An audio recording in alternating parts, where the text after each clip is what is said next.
¿Qué onda, muchachos? ¿Cómo están? Buenas tardes, buenas noches, buenos días. A la hora que nos vean, este es Monterroso Podcast. Es un podcast que se concentra en los jóvenes, que se concentra en la educación, que se concentra en el desarrollo, en la economía, que se concentra en dar herramientas a la población más joven para que puedan triunfar, para que puedan salir adelante. Hoy vamos a tener un podcast muy especial. Acá está también el live de TikTok. Y hoy vamos a tener un podcast que tiene muchísimo impacto en un aspecto fundamental de este país, la educación. Hoy no vamos a hablar de inteligencia artificial, como sí hemos hablado en otros podcasts. Hoy no vamos a hablar de becas, como sí hemos hablado en otros espacios. Hoy vamos a hablar de los frenos que puede tener el sistema educativo y por qué es tan importante abordar esta temática, precisamente porque hay raíces que están dañando la educación en Guatemala y están haciendo que nos quedemos rezagados en comparación con otros países del mundo. Guatemala, ¿qué más quisiéramos que no tuviera esas limitaciones que tiene? Muchos de los jóvenes se les hace una encuesta, una medición en el 2022 y resulta que el 90% de la juventud menor de 15 años no tenían la capacidad de superar las pruebas de matemáticas. Eso sería una razón para que un sindicato hiciera una manifestación viva y dijera: queremos que se transforme la calidad educativa, queremos que se transforme el país, queremos que los profesores tengan educación continua. Pero sin embargo, nos estamos dando cuenta que por lo único que se hacen paros, se hacen manifestaciones y se hacen bloqueos es por mejoras salariales y beneficios para los líderes sindicales. Hoy vamos a abordar un tema que tiene que ver con la educación y para esto nos apoya, estamos con nosotros, una periodista de referencia para Guatemala. Tiene 25 años de trabajo en el mundo periodístico, es toda una vida y la característica que tiene es que es un trabajo riguroso. Ha trabajado en los principales medios, desde Serigua, Siglo XXI, El Periódico, hace ya algunos años, ahora en Prensa Libre y Soy 502 más recientemente. Durante los 13 años que estuvo en el Congreso de la República, ella hizo coberturas al Congreso y yo he escuchado comentarios de diputados que estuvieron en el tiempo en el que nuestra invitada cubría y decían: ¡guau! Eran investigativas a fondo, eran investigativas muy profundas y ha mantenido en el tiempo la claridad, el contexto, la habilidad, la precisión, la comprensión de los procesos legislativos, pero también de los procesos políticos en Guatemala. Ella, nuestra invitada, todavía no les voy a decir el nombre, espérense un segundito, es reconocida como una experta en periodismo de datos, es decir, que fundamenta lo que dice a partir de la evidencia, es muy rigurosa, como les decía, combina destrezas técnicas con ese olfato particular que tiene, pero además tiene una mirada ética muy responsable. Ella, cada vez que tiene en sus manos información compleja, por eso es que es minera de datos, por eso es que es reconocida, la busca transformar en algo que sea comprensible y por eso sus investigaciones han salido en muchas ocasiones en portadas de distintos medios de comunicación. Ella ha trabajado en ámbito investigativo, que es algo de lo más complejo. Hoy con nosotros, en Monterroso Podcast, Jessica Gramajo. Muy bien, qué gusto que esté acá, mi querida Jessie. Qué placer que estemos hablando hoy de un tema trascendental. Le quiero comentar a la audiencia de nuestro podcast que hoy vamos a hablar de un tema educativo, pero no de la forma tradicional en la que hemos enfocado, buscando que los jóvenes tengan esa propulsión necesaria, sino que vamos a hablar de una raíz fundamental que tiene que ver con el sindicalismo que frena el crecimiento educativo. Jessica trabajó una investigación en el 2022, sale a luz, ¿verdad? Sí. Y vamos a hablar hoy sobre esa investigación. La investigación se denomina Los Tentáculos de Joviel Acevedo. Y se llama Los Tentáculos de Joviel Acevedo porque profundiza en el poder que ha ido con los años desarrollando Joviel Acevedo y cómo es que él ha minado instituciones, ya no solo el Ministerio de Educación, sino que ha minado instituciones diversas y ha dañado la educación de este país. A ver, Jessie, ¿cómo ha logrado Joviel Acevedo consolidar tanto poder, tanta influencia política dentro y fuera del STEG, del Sindicato de Trabajadores de la Educación en Guatemala? Bueno, si retrocedemos un poco en el tiempo, Joviel Acevedo no nació como un mal líder sindical. De hecho, su historia familiar o su historia de vida es bastante interesante porque él es hijo de, quiero ver si tengo bien el nombre, Saturnino Acevedo País, Ajá. quien fue asesinado durante la guerra, durante el conflicto armado interno, porque era una persona que luchaba por los derechos de las personas que estaban siendo oprimidas. Claro, Saturnino era un hombre justo. Exactamente. Y Joviel también, de acuerdo a muchas personas que lo conocieron en sus inicios. De hecho, él se gradúa y un año después comienza a ser maestro en el sistema de educación nacional, porque acepta una plaza que nadie quería. Y era porque los estaban enviando o lo estaban enviando a una aldea recóndita. Es de Izabal, ¿verdad? De Izabal, exactamente. Entonces, sus inicios no son malos. Él en ese entonces militaba para el Ejército Guerrillero de los Pobres, EGP, de la Unidad Revolucionaria Nacional Guatemalteca. Así que no era una mala persona que estuviera haciendo todas las cosas mal. Él empieza una lucha social bastante fuerte, y fue en 1984 cuando logra ingresar al sistema educativo del país. Como le repito, en la escuela de San Felipe Lara, que está ubicado en una aldea del Estor en Izabal. Solo voy a hacer una interrupción a esto que comenta Jessy, porque resulta que un hombre que viene del movimiento armado de la montaña, de formar parte de la guerrilla, hoy, en 2025, después de este movimiento que está suscitando, es utilizado como una herramienta de sectores contrarios, de sectores que quieren hacer incluso un debilitamiento del gobierno. Hoy, Joviel Acevedo, paradójicamente, está siendo utilizado como una herramienta por quienes quieren financiar una inestabilidad. Y lo está haciendo al otro lado del espectro en el que él se inicia. Por favor, eso quería traerlo como una acotación, porque hay que ser honestos. Hoy, en realidad, el que sea el 5%, el incremento, o el 15%, dejó de ser importante para el esfuerzo que está haciendo Joviel. Lo está usando como pretexto. Exacto. Pero en realidad lo que está haciendo es intentando desestabilizar situaciones de gobernanza que son beneficiosas para grupos particulares. De hecho, es una lucha de poder la que él está peleando en este momento, que lo ha hecho como parte del proceso para poder ir ganando ese poder que hasta ahora ha tenido. Pero ya quiere decir que lo ha ido perdiendo. Exacto, ya no es el Joviel Acevedo de Alfonso Portillo, que fue cuando logra saltar a la fama, si lo queremos ver así. De hecho, fue ahí donde se hizo la primera movilización liderada por Joviel, cuando él todavía no era el líder del sindicato del STEG, pero él comienza a movilizar a todos los sectores sindicales del magisterio o sindicalistas del magisterio. Logra una manifestación masiva en contra de Portillo.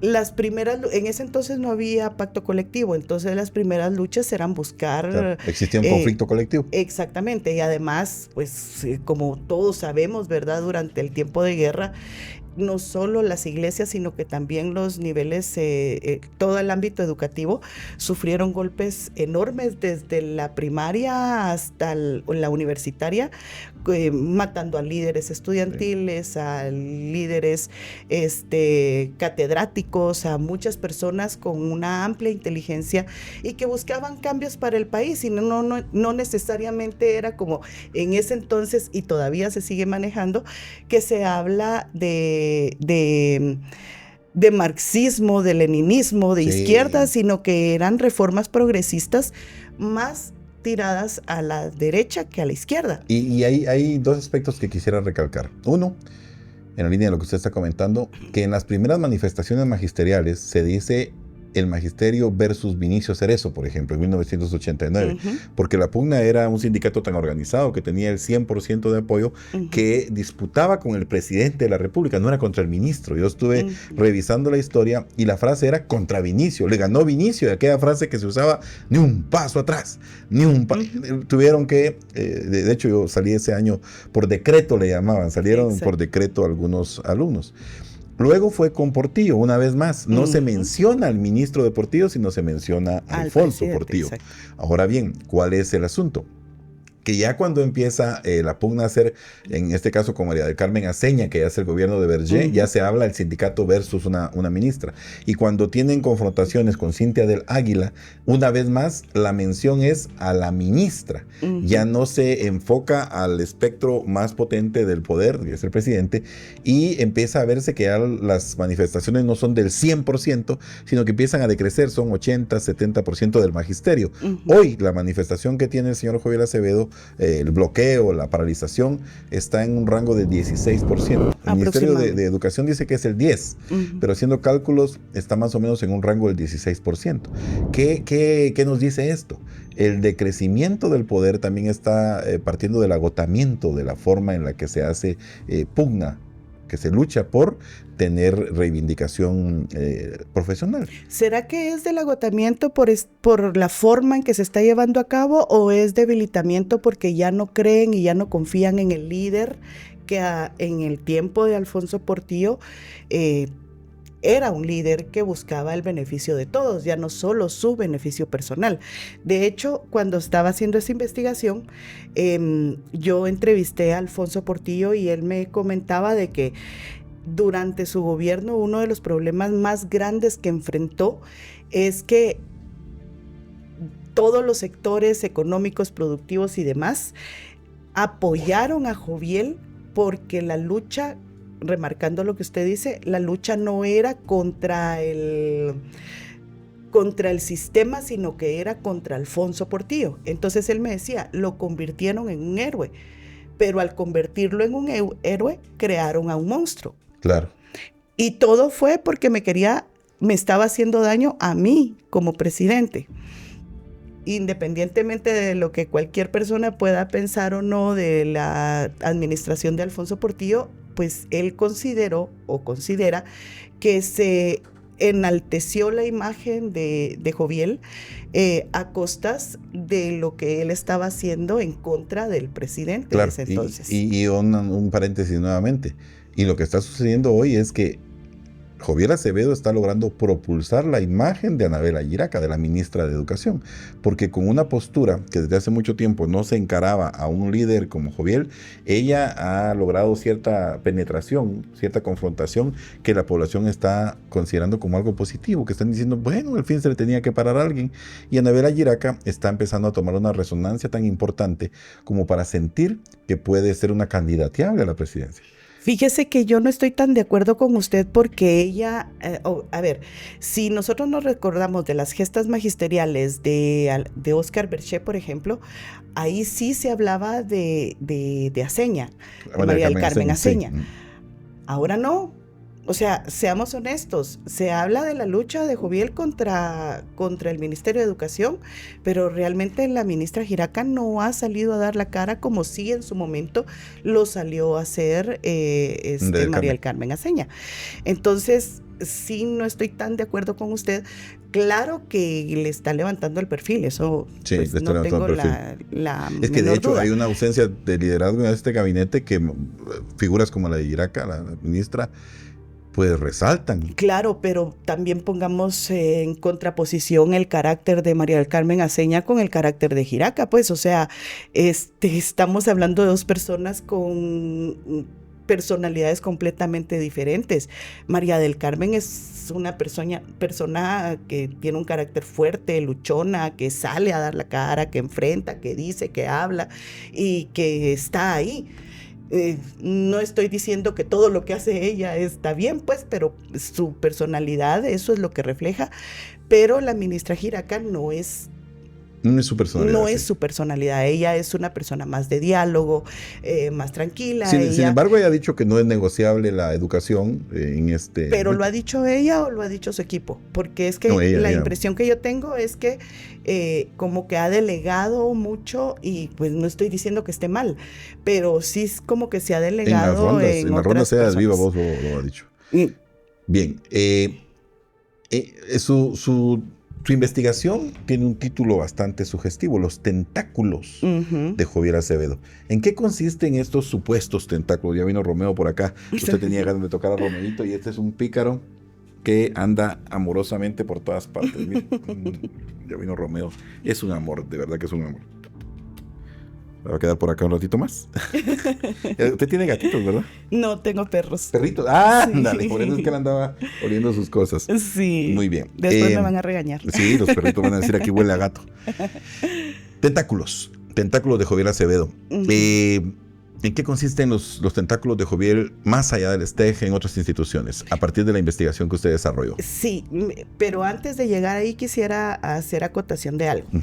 Si bien se consolida Joviel Acevedo durante la administración de Alfonso Portillo y después vuelve a hacer exactamente lo mismo con la administración de Berché, en ninguno de los dos gobiernos logra firmar el pacto colectivo. Ajá. Y lo logra hacer durante la administración de Álvaro Colón. Correcto. Por acuerdos políticos, más que por un acuerdo... Sí y no. Ahí ya logra él hacer las negociaciones a través de acuerdos políticos. Sin embargo, de acuerdo con las entrevistas y de acuerdo con personas que estuvieron en todas esas negociaciones y demás, lo que mencionan es que el abogado, que en paz descanse, Enrique Torres, medio hermano de Sandra Torres, correcto, fue quien no solo le dio las bases jurídicas para mantenerse y hacer una lucha legal en contra de las personas que estaban en oposición a lo que él estaba pidiendo, sino que también sienta las bases del pacto colectivo. Correcto. Y esa figura de los licenciados, de los abogados, de los que promueven pactos colectivos, que además se vuelven especialistas en eso, sí, tiene una connotación dineraria brutal. Yo tuve que confrontar en algún momento la figura de Landelino Franco, que quería 28 millones de quetzales que lo sacara el ministro de donde fueran, pero que se los pagaran, porque era parte de lo que se había acordado, porque de una vez establecen un monto a partir del pacto colectivo. La globalidad del pacto colectivo implica un porcentaje para los abogados que se vuelven multimillonarios en ese aspecto. Pero no quiero desviar la atención de los tentáculos, la expresión, los tentáculos. A eso iba, pero para responder, por ejemplo, en 2019 a todos los maestros, y eso pues yo tuve copias después de cómo fue que se los cobraron. En 2019, durante las discusiones del pacto colectivo, durante el tiempo de Jimmy Morales, a los maestros, cada maestro sindicalizado en el STEG, tuvo que pagar 312 quetzales como gastos de representación para para el Comité Ejecutivo Nacional del STEG. Aparte lo que cobraron los abogados. O sea, ¿y quiénes integran o quién lidera el Comité Ejecutivo del STEG? Joviel Acevedo. Claro. Montos millonarios, porque si multiplicamos 300 quetzales por los miles de profesores que hay, en la última revisión que yo hice estaba arriba de 200,000 profesores que estaban inscritos en todo el área de profesores, todo el área magisterial. Datos reales de cuántos afiliados tiene Joviel no hay. No me refiero a los afiliados, sino que a los profesores, porque al final de cuentas, cuando hacen un descuento, no es que solo les descuenten a los que están afiliados al sindicato, sino que es un descuento a nivel global. A nivel general, exacto. Pero en este caso, por ser directamente el sindicato mayoritario, y se le estaba pagando al Comité Ejecutivo Nacional, en este caso sí fue solamente a los afiliados.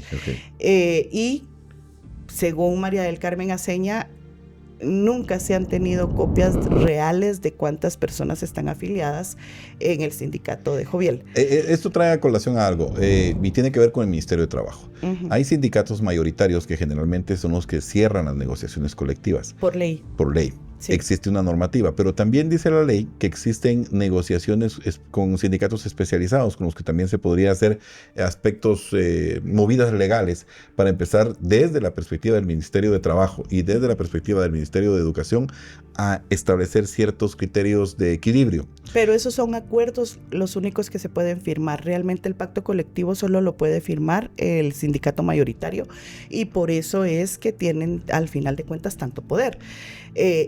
Y más todo lo que, según las fuentes, el abogado Enrique Torres logró incluir dentro del pacto Se colectivo. vuelve operador, además de tener influencia en lo que contenía el pacto, se vuelve un operador del pacto colectivo. Exactamente, y fíjese que aquí hay algo bien curioso, porque cuando el presidente Bernardo Arévalo manifestó que habían cosas ilegales dentro del pacto y que no los habían aprobado ellos, sino que había sido en el gobierno anterior, estaba en un error. Esto viene desde que se aprobó durante la administración de Álvaro Colón.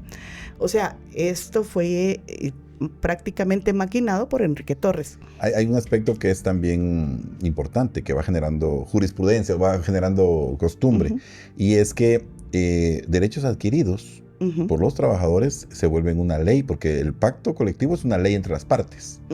Y entonces todo lo que ya se ha avanzado no se puede retrotraer, no se puede retroceder, porque al final de cuentas estarían infringiendo una ley existente entre las partes. Exacto. ¿Qué es lo que sucede? Ahí hay muchos detalles que tienen que por lo menos ajustarse a la realidad del país, porque muchos hablan de que los pactos son lesivos al Estado. Insisto, la dignificación de los trabajadores, de los profesores, de los maestros, de las maestras, es fundamental. ¿Qué es lo que se argumenta desde nuestra tribuna? Que también la calidad educativa tiene que ir incrementándose, porque las estadísticas están muy mal en función a la calidad educativa. Ahora bien, ¿qué buscamos? Que por lo menos el Estado tenga la capacidad de cobertura. Hoy Joviel Acevedo está pidiendo el 15% de incremento salarial. El presidente de la República, con su ministra Giraca, llegan a la conclusión de que es un 5% desde la unilateralidad del patrono.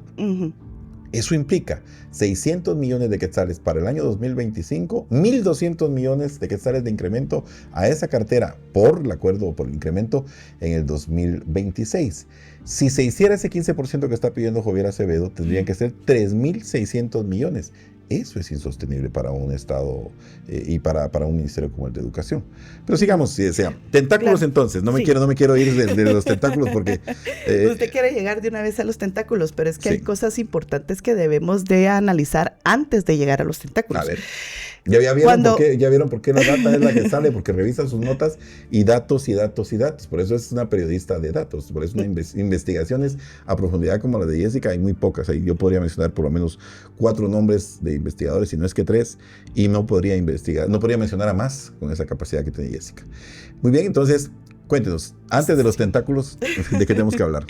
Antes de los tentáculos, cuando se logra firmar el primer pacto colectivo durante la administración de Álvaro Colón, hay un punto clave que creo yo que es ese, al final de cuentas, el motor que logra arrancar la máquina en la que se convirtió después Joviel Acevedo. Y es que cuando se anunció la firma del pacto colectivo, sin protestas de maestros, sin llegar a las medidas de hecho de los maestros, el presidente Colón salió y, de acuerdo con datos hemerográficos, casi lloró y agradeció al sindicato no haber hecho protestas durante su administración. Y ahí empieza a tomarse esa modalidad de que yo no tengo conflicto en las calles, pero me das lo que te estoy pidiendo. Exactamente. Ya llegan acuerdos políticos de manera constante. Según las fuentes consultadas durante la investigación, eso fue. Y es que, ¿saben qué pasa? Un dato para los que nos están viendo en el podcast y los que nos están viendo en el live. ¿Qué es lo que sucede? Cuando un gobernante se da cuenta que tiene una masa poblacional tan a la disposición y dice, ahora quiero que salgan a la calle y sirvan de distractor. No, ahora quiero que no salgan a la calle y sirvan a mis intereses. Cuando un presidente, pasó por varios presidentes, no solo por Jimmy Morales. Cuando un presidente se da cuenta que tiene una herramienta masiva en las calles para meterla o quitarla a placer, en ese momento él les entrega parte de la gobernanza y los sindicatos, los malos líderes sindicales, empiezan a cogobernar. ¿Qué quiere decir cogobernar? Que los ministros incluso pierden la categoría ministerial porque hay un líder sindical que les dice, no, por allá no te vayas, no me quites a esa persona. Yo sé que está siendo abusivo aquel, pero es sindicalista. Yo sé que aquel abusó de aquella señora, sí, pero es sindicalista. Y empiezan entonces a cogobernar con los ministros al extremo de impedir el desarrollo de las acciones ministeriales. En este podcast hablamos de juventud y educación. En este podcast hablamos de promoción de aspectos positivos para el joven. Pero en un país en donde la educación está tan cooptada y que no se permite la movilización, es verdaderamente difícil que se pueda hablar de propulsión educativa, de crecimiento educativo, de desarrollo económico, si en las raíces hay malos líderes sindicales que están dañando el desarrollo de la nación. Ahora sí, seguimos hasta llegar a los tentáculos. Sí, ahí justamente con lo que usted mencionaba entra en juego el gobierno de Otto Pérez Molina. Correcto. O sea, Cintia del Águila. Sí, fueron 2-3 meses más o menos, pero no hablando tanto de la ministra. Recordémonos que en ese periodo sí había como que una gobernabilidad piramidal donde así había alguien quien dictaba órdenes según lo que hasta el momento se ha sabido a través de todas las investigaciones de la CICIG y del Ministerio Público. O sea, yo voy a ahora sí, ser era de una abogado del estructura diablo. piramidal. A pesar de lo que está diciendo, a partir de lo que está diciendo, quiere decir que en este momento usted no siente que el presidente de la República tenga esa capacidad de tener instrucciones que se rijan a una cadena de mando. No. Me refería a que usted mencionó a Cintia del Águila. Y pues en ese entonces sí había una estructura piramidal donde no era tanto la ministra la que tomaba las decisiones, sino que pues ya venían las decisiones establecidas de qué era lo que se tenía que hacer. Desde la presidencia. Sí. Ahora no pasa eso. Prefiero no emitir opinión. Por favor, Jessica, ahora estoy entrevistada. No, porque me van a comer vivo en las redes sociales. No pasa nada. Si hasta un ministro me salió diciendo misógena, no, pues no. No, pero de todos modos, fíjense que estamos en un podcast que se pueden decir cosas con libertad. Yo, de hecho, los digo con total libertad. Cortan y suben. Pero bueno. No usted. Nosotros vamos a dejar íntegro, por favor. Ahora vamos con el tema de ya cuando comienzan a ejercer esa presión y ya comienza esa cogobernabilidad de la que usted habla, de la utilización del mismo gobierno a los sindicatos, pero que se vio más marcada en el gobierno de Jimmy Morales. No es que haya surgido ahí, pero fue en el gobierno de Otto Pérez Molina cuando empiezan los primeros meses con manifestaciones y luego pues hay una misteriosa luna de miel que termina con la remodelación de la casa del maestro en la zona 1, donde se construyó la suite de El Profe. ¿Quién es el profe? Joviel Acevedo. Y todo esto comenzó a ser una investigación por parte de la CICIG y del Ministerio Público, que en ese entonces estaba liderada por Juan Francisco Sandoval, pero que con la llegada de Consuelo Porras, pues ya no continúa la investigación y realmente se desconoce hasta dónde pudieron haber llegado. Las últimas notas periodísticas lo que refieren es que pues ella habría frenado la investigación. Ya estamos hablando de un Joviel Acevedo que tiene 10 años de experiencia en el pulso, en el empuje, en el control de masas, porque estamos hablando de que empieza en el gobierno deportivo, haciendo batalla, luchando, convirtiéndose en un héroe, y en el gobierno de Jimmy Morales, que ya tenía 10 años por lo menos, estamos hablando del 2000 a 2015, 16, entonces ya el hombre tenía por lo menos 13 años de experiencia, de 10 a 13 años ya en este juego, ya era un Joviel distinto, ya era un Joviel mucho más vivaz, más ágil, más pilas, conocía ya cómo estaba la administración. Y cabe una mención para los que nos están viendo. El sindicato, los malos líderes sindicales tienen una característica. Como han visto pasar ministros, muchos ministros en su periodo de poder, ellos se van volviendo los pilas, los hábiles, los que se la saben de todas. Y catalogan a un ministro y dicen, este ministro es débil. No, este ministro es un poquito más brinconcito. No, este ministro nos lo echamos en la bolsa. Y le saben encontrar las debilidades. Y entonces los que van tomando la experiencia y en el tiempo se van volviendo los sagaces, los maestros, son los líderes sindicales. En este caso, cuéntenos, síganos contando cómo se continúa y no hemos llegado a los tentáculos. Sí, pero de aquí ya comenzamos con los tentáculos. Bueno, pues ya con Otto Pérez Molina, Joviel se da cuenta que tiene esa capacidad como para poder hacer que se haga lo que él quiera, utilizando a las mismas estructuras de poder. Pero no solo es él. Junto con él hay otros sindicalistas más que también venían con su misma historia regularmente, todos dentro de las luchas sociales del área guerrillera urbana que se había conformado por parte de la URNG a través de sus 4 facciones, ¿verdad? Y estoy hablando del sindicato de salud, por ejemplo, de sindicato de empresas grandes como la Coca-Cola, era el sindicato más grande del país, con una fuerza bastante grande a nivel nacional. y se comienzan a conjugar a través de las llamadas federaciones sindicales. Claro. Entonces ahí ya comienza el tema de los tentáculos.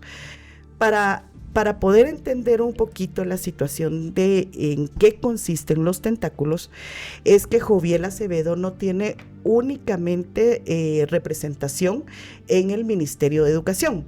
Es decir, todos los conocen por ser el líder del STEG, del Sindicato de Educación, de que él pelea por el pacto colectivo, de que él ha logrado hacer todas estas negociaciones que hemos estado platicando y de cómo han sido sus inicios y todo lo demás, pero casi nadie sabe, porque pues se da a conocer muy poco, es que los sindicatos tienen representaciones en otras instituciones que no necesariamente son la institución a la que representa. Claro. Y eso a través de los consejos o juntas directivas que se conforman a nivel tripartito. ¿Qué significa esto? Que tienen representación del gobierno, representación de los empresarios y representación de los trabajadores. ¿Cómo funcionan estos consejos?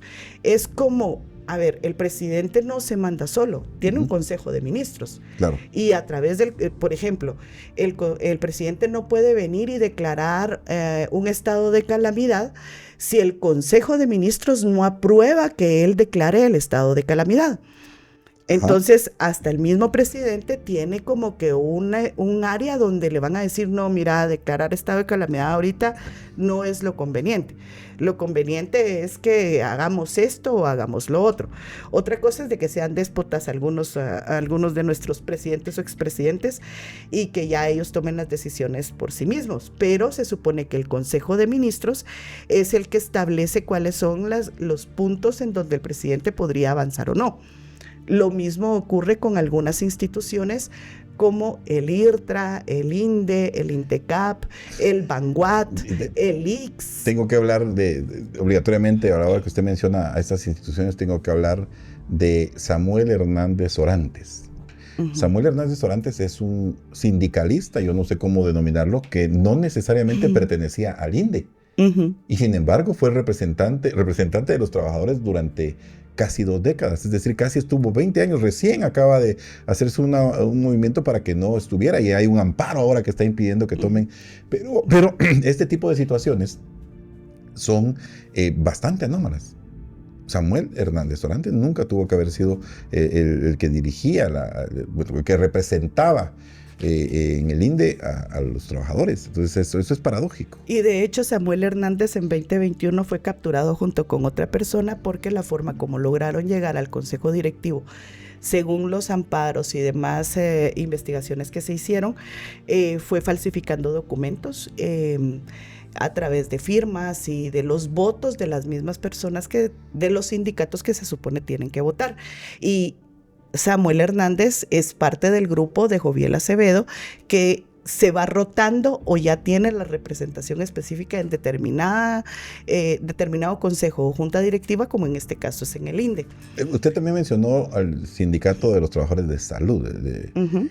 ¿Qué pasa? El sindicato, en los sueños de Luis Lara, tenía que tener un brazo político, decían ellos. Uh-huh. Y de esa forma evadían muchas veces la responsabilidad. Decían, no es el sindicato el que está haciendo los bloqueos, es el brazo político. Uh-huh. Y el brazo político era el Frente Nacional de Lucha, el FNL, que es una bandera negra con rojo que se ha visto en muchos pero bloqueos. Que son las mismas personas. Las mismísimas personas, pero al final de cuentas ellos soñaban con hacer un partido político que tuviera ese nombre, Frente Nacional de Lucha, el FNL.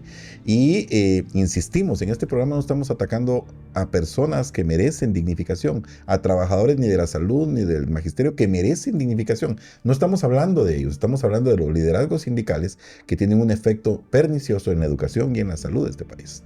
Entonces, ya con esta visión más amplia de cómo yo, trabajador sindicalista, puedo influir en determinada institución, entonces, estos grupos, el Frente Nacional de Lucha, el Sindicato de Salud y otros más se van conformando para crear una rosca, más o menos, de dinosaurios, porque así les llaman, la rosca de los dinosaurios, La rosca de los dinosaurios. Sí.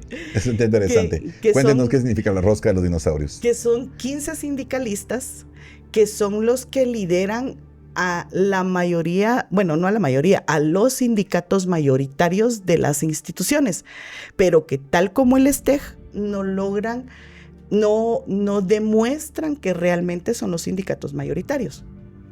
Entonces, por fallos del mismo Ministerio de Trabajo, porque ellos tienen que tener un registro. Exactamente, pero la ley no lo dice, entonces pues no están obligados. Es falta de voluntad política del ministro de turno, del ministro de Trabajo, para poder establecer cuántos asociados tienen. Es que además, fíjense ustedes, que en las normas claramente dice que un trabajador que tiene afiliación a más de un sindicato implica también el riesgo de que el mismo sindicato, y eso pasa mucho en las instituciones, se afilian a un sindicato, a otro sindicato, a otro sindicato, en los puertos suele suceder también.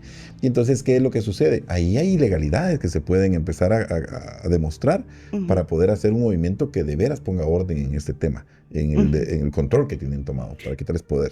Claro, pero ¿cómo lo van a hacer si al final de cuentas estos sindicatos son los que los están ayudando a aprobar todas las cosas que quieren aprobar dentro de estos consejos o directivos o direcciones directivas dentro de las instituciones? Lo que usted dice, Jessica, es que son tan culpables los malos líderes sindicales como son tan culpables los funcionarios que conviven, que aprenden a convivir, y los que son beneficiarios de esta situación. Es un círculo vicioso.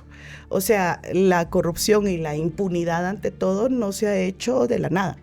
O sea, aquí hay participación tanto de los de arriba, que podríamos hablar de las administraciones, de los mismos representantes, digamos, empresariales que no lo denuncian, los mismos representantes de gobierno que no hablan, porque al final de cuentas pues están bastante cómodos con la forma como funcionan estas situaciones.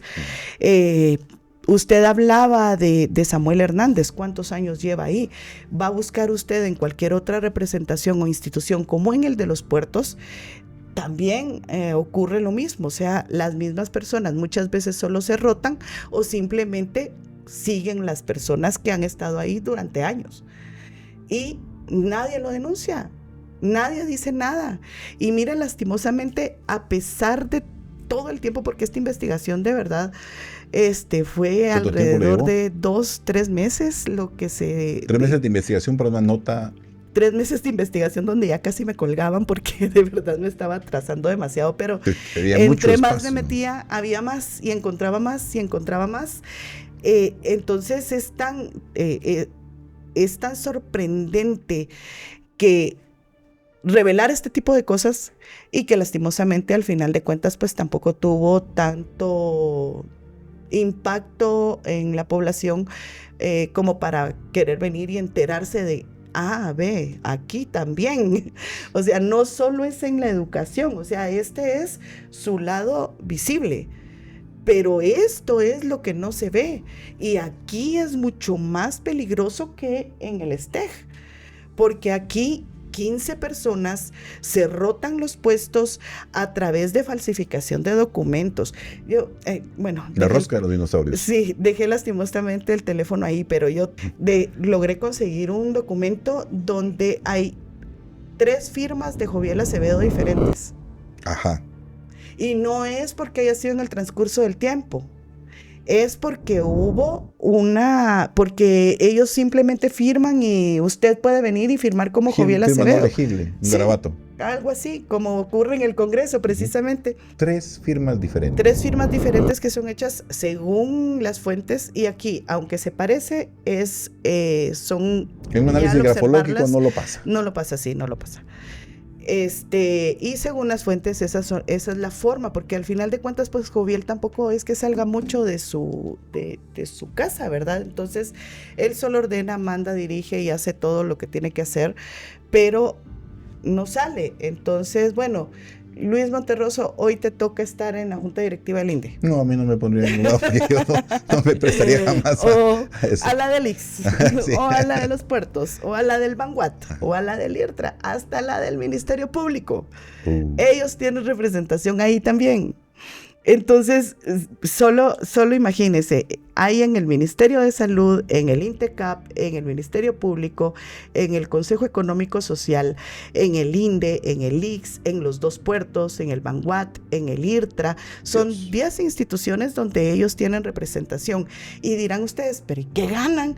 Pues además de viajes, todo pagado, ¿verdad?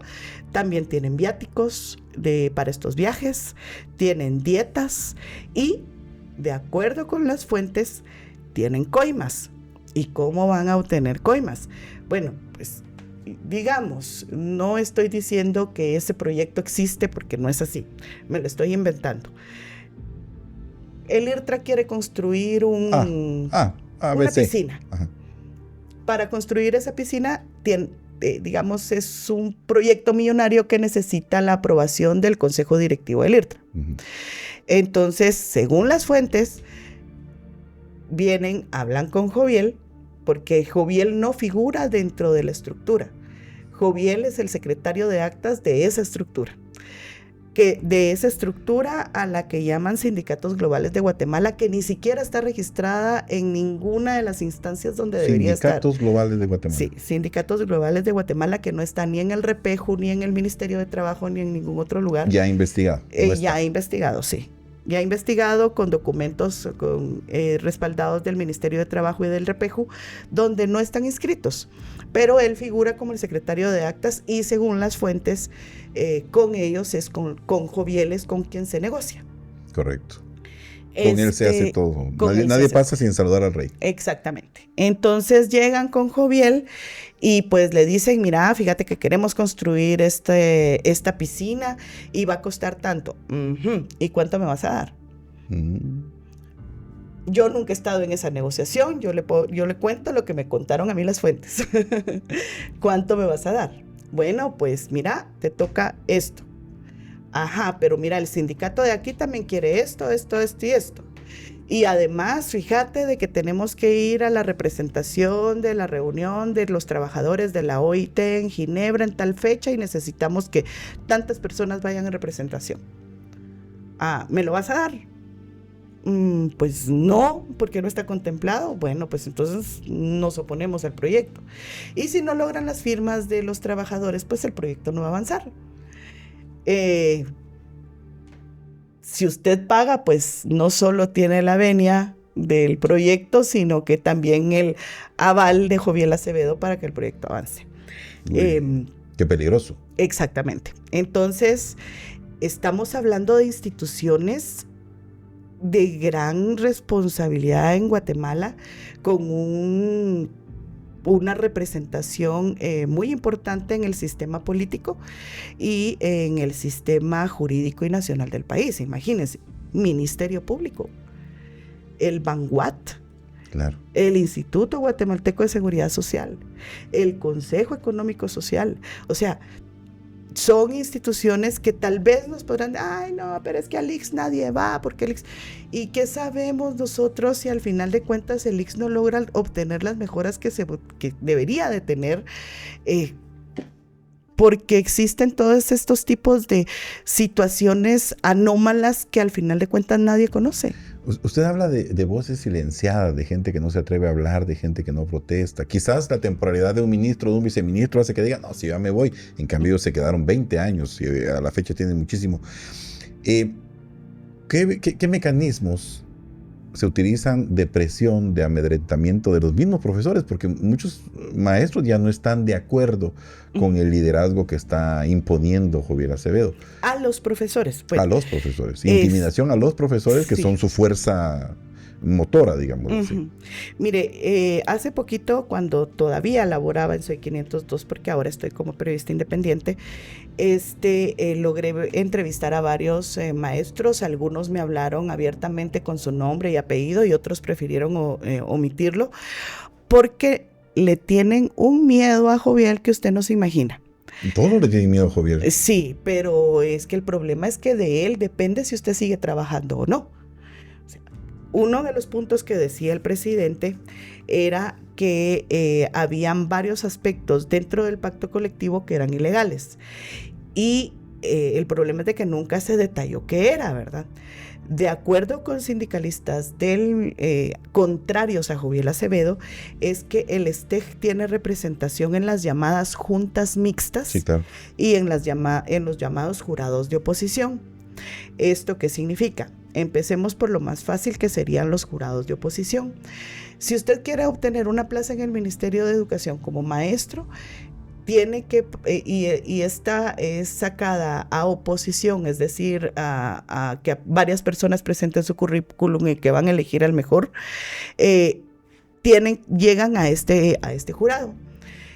Pero según las versiones de las fuentes, Joviel tiene su listado de personas que han estado dentro del ministerio con renglones que no son presupuestados, es decir, que no gozan de beneficios como aguinaldo, vacaciones, bono 14 y demás, sino que son renglones de prestación de servicios.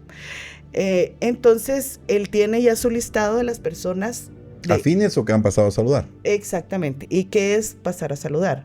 Bueno, supuestamente, yo no le puedo aclarar porque tampoco he estado en esas negociaciones, pero no lo puedo asegurar al 100, pero es parte de lo que denuncian los maestros, es que no solo le pagan al sindicato cierta cantidad de dinero porque les den la plaza a ellos, sino que se firma un documento en donde se garantiza que si usted logra una plaza de oposición ya presupuestada, se va a afiliar al STEG. Oh. Y si no se afilia al STEG, entonces le quitan la plaza. Y si se afilia pero después se quiere salir, le quitan la plaza. Y lo deja firmado desde que la toma. Exacto. ¿Y eso cómo se hace? A través de las juntas mixtas. ¿Y qué es una junta mixta? Quiere decir de que, por ejemplo, yo mamá, o yo directora, o yo maestra, vengo y me quejo de usted por ser un mal trabajador, entonces vienen las quejas, las denuncias y... que se dilucidan en la junta. Yo tenía que lidiar con la junta mixta porque cuando yo tuve un cargo público yo detecté abusiveces, groserías. Llegó una vez un desgraciado, porque no puedo decir de otra forma, que le dijo a un trabajador: te metemos a las 0:11 pero me dejas dormir 2 noches con tu mujer. ¿Qué hijo de la gran puta quien dijo eso? ¿Cómo se le ocurre a alguien decirle a un trabajador del Estado que va a dormir 2 noches con su mujer para que le dé una plaza 0:11? Pues eso hacen los malos líderes sindicales. Entonces, ¿cómo es posible que suceda eso? Y yo fui testigo y lo denuncié. Viene don Luis Lara, doña Regina Ruan, y me dicen: no, eso tiene que pasar por junta mixta, porque el pobre muchacho dice que no es cierto. ¿Cómo de que no? Entonces la junta mixta se convierte en un mecanismo de control, de presión, y que limita completamente el poner un poco de justicia en las instituciones. Además, cuando estaban en el interior empezaban a pedir la cuota para que se vinieran a la capital, y ahí tenían que dar todos un dinero y se quejaban y decían: tuvimos que hacer entrevistas con gente que se animaba a hablar, pero no quería salir en rostro, con nombre desconocido, para que no se supiera, porque le tienen miedo. Y hay algo peor: los políticos le están empezando a tener miedo a Joviel Acevedo, de los líderes sindicales, porque falsamente se les metió en la cabeza que él les puede dar votos en las elecciones. Y entonces, ¿qué resulta? Él ofrece los votos del magisterio. Y en tiempo de campaña hace más pisto porque se acerca con distintos candidatos ingenuos, porque la verdad es que son ingenuos todos aquellos que crean que Joviel Acevedo les va a dar un voto disciplinado. Iba a hablar con el de un partido: dame tanto y te doy todos los votos del magisterio. Llega con otro y: mira, dame tanto y te doy todos los votos del magisterio. Y no se los da a nadie, porque el votante en este aspecto no es disciplinado, porque saben perfectamente que ya están hastiados de sus líderes, que ellos salen adelante, hacen cosas anómalas, reciben beneficios y ya se aburrieron. No piensen ustedes que un líder, un mal líder sindical, va a ayudar en lo más mínimo a tener votos en las próximas elecciones. Entonces los políticos ahora ya le tienen miedo también a la organización, pero qué de buena noticia tenemos: están empezando a decaer en ese liderazgo porque ya no los quieren, ya se aburrieron. Ya los líderes sindicales ahora ya está disminuyéndose al extremo de que el 16%, el 10% en esta ocasión. Eso ya habla de lo decrépito que está esta gente. Justo eso era lo que le iba a decir, de que qué tanto miedo pueden tenerle ya si ahorita demostró que ya no tiene la fuerza que tenía cuando peleó contra Alfonso Portillo, cuando peleó en la administración de Oscar Berché, cuando, por ejemplo, durante la época de María del Carmen Aceña, que ese era un dato que se me había olvidado dar, ella logró la destitución de Joviel porque logró documentar de que él no daba clases, que tenía una plaza y está ubicado en una escuela ya no es en la que está lejísimos, sino que ya es dentro de Morales y Zabal, y logró demostrar pues que él no estaba dando clases y que se subcontrataba por parte del sindicato a un maestro para que llegara a cumplir con las funciones de Jovial. Entonces, o sea, ella logra su destitución, pero después viene el gobierno de Colón y la ministra lo reinstala. Entonces... Ya otra vez arreglos políticos, otra vez el miedo a la protesta. Pero ahí estaba el poder, ahí había poder. Realmente ahorita con solo el 16% de los establecimientos públicos el cerrados. 10 dice el Ministerio de Educación, el 10 en decrecimiento, porque dijo el presidente ayer que ya 1000 escuelas no estaban abiertas después de que se habían quitado las carpas.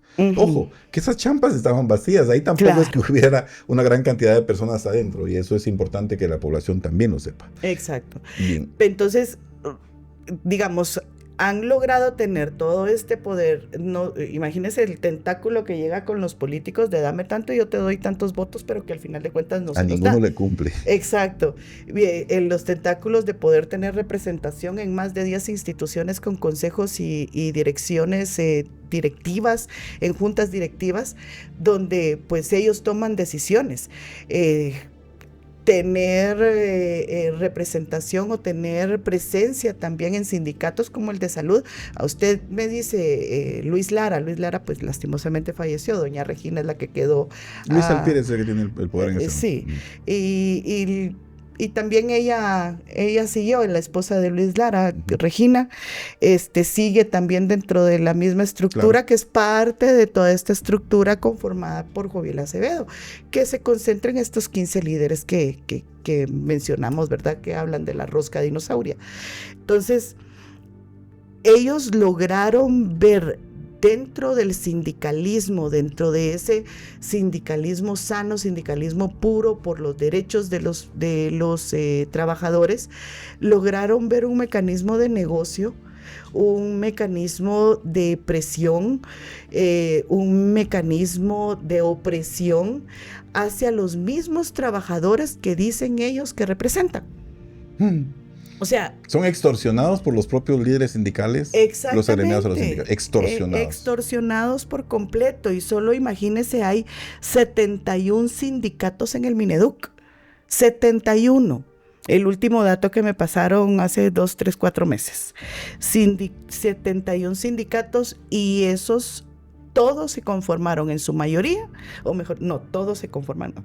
En su mayoría se conformaron porque no querían estar con el STEJ. Una resistencia, un desagrado ya, exactamente, extorsiva. Pero, por ejemplo, ocurrió el caso de uno de los sindicatos que se estaba tratando de formar, que Jovial y el STEJ fueron tan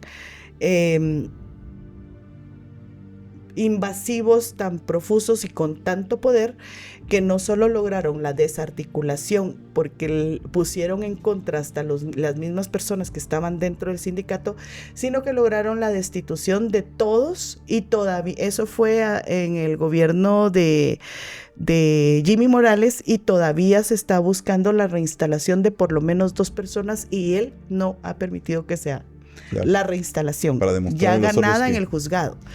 O sea, ese es el poder que él tiene con la gente. Si estás conmigo, te extorsiono, y si estás contra mí, te hago pedazos. O sea, así es su mecanismo. Perder. Pues bien, Jessica, le agradezco todo el conocimiento que usted nos ha dado hoy, toda su experiencia, todo lo que ha dicho Jessica lo tiene sustentado en datos, en una investigación profunda, y no hay afirmaciones que vayan a ser consideradas anómalas, porque todo lo que se ha dicho acá tiene sustento. Y yo quisiera darle las gracias y pues al final de cuentas decirle, ¿qué prevé usted? ¿Cómo ve las cosas a futuro? ¿Siente que va a haber un decaimiento de estos malos líderes sindicales y que van a tener que ir saliendo? Ahora han tenido necesidad de unirse para defenderse, porque ya saben que no están en la misma posición de hace 10, 15 años. Pero, ¿cómo ve usted el futuro? Ya es la última pregunta, y con ella también dejar algún mensaje para el público que nos está viendo acá en TikTok y el que nos va a ver en el YouTube y en el podcast que vamos a estar sacando. Cuéntenos, ¿cómo ve el futuro? Yo creo que va a ser una continuidad del decaimiento del STEG y de estos sindicatos. O sea, si bien han sido como gremlins, digámoslo así, Se multiplican. que se multiplican, pero a la velocidad del rayo, creo Hay que... intereses económicos, eso es lo que los motiva. Exacto, pero se han quedado muy compartimentados porque tampoco les conviene que haya expansión de este poder. Porque pues obviamente pues tienen sus prebendas y demás, ¿verdad? Según lo que dicen las fuentes. Pero digamos, viéndolo desde una perspectiva ya más allá, Joviel ya está grande. Claro. Luis Alpírez está grande y todas las demás personas que integran estos sindicatos ya están grandes. A menos que hayan heredado todo su conocimiento a nuevos líderes, pues no dude creo que ya tienen un hijo, un pariente al que le han ido delegando poder para que se quede a cargo. Muy probablemente, pero ya no son ellos. Ya no tienen ese poder. Digamos, usted tiene un nombre. Usted tiene una representación. Decir Joviel Acevedo no es cualquier cosa. Claro. Entonces ya, que otras personas vengan a decir, es que Joviel Acevedo pues me si habló. sea Carlitos o Acevedo, ya no es Joviel Acevedo. Ya no es Joviel Acevedo, claro. Ya no es Luis Alpírez, ya no es Luis Lara. Incluso, por eso me decía usted, o sea, lo tiene Luis Alpírez, pero realmente era Regina, la esposa de Luis Lara, que lo tenía, pero no logró tener la representación que tenía su esposo. Claro, Luis Lara. Sí. Exacto, entonces yo creo que poco a poco van a ir cayendo, además, esa retórica que nos viven mencionando, los sindicatos no sirven, son de izquierda y lo que decían antes, los guerrilleros se comen a los niños y todas esos puntos o instituciones clave para la defensa de los derechos de las personas y de los derechos laborales, los han ido matando con todas estas, no solo con todos los malos líderes que se quedaron incrustados ahí, sino con la repetición continua de esto no sirve. Entonces, pues también mataron no solo a los opositores, sino que ahora pues también mataron con quién van a poder negociar. Porque si ya solo es el 15% y ellos ya casi que van para afuera o ya están grandes, ¿con quiénes van a poder hacer todo esto después? Bueno, bien, Jessy. Da para mucho más. De hecho, teníamos bastantes preguntas por acá todavía que se quedaron en el tintero. Le agradecemos el tiempo, le agradecemos por la pasión por las investigaciones y en realidad hoy abordamos un tema que tiene mucho que ver con educación. En este programa pensamos en el futuro de los jóvenes, hablamos de temas nutricionales que tienen que ver con el desarrollo, hablamos de becas, hablamos de trabajo, hablamos de emprendedores, pero hablar sobre las raíces de estos malos líderes sindicales que están impactando negativamente en la educación del país es fundamental, porque esta es una causa de muchas otras causas que va a tener una redundancia positiva si se erradica, si se controla, si se hace una transformación, pero también va a ser una tumba para la educación si no se controla y no se enfrenta con gallardía.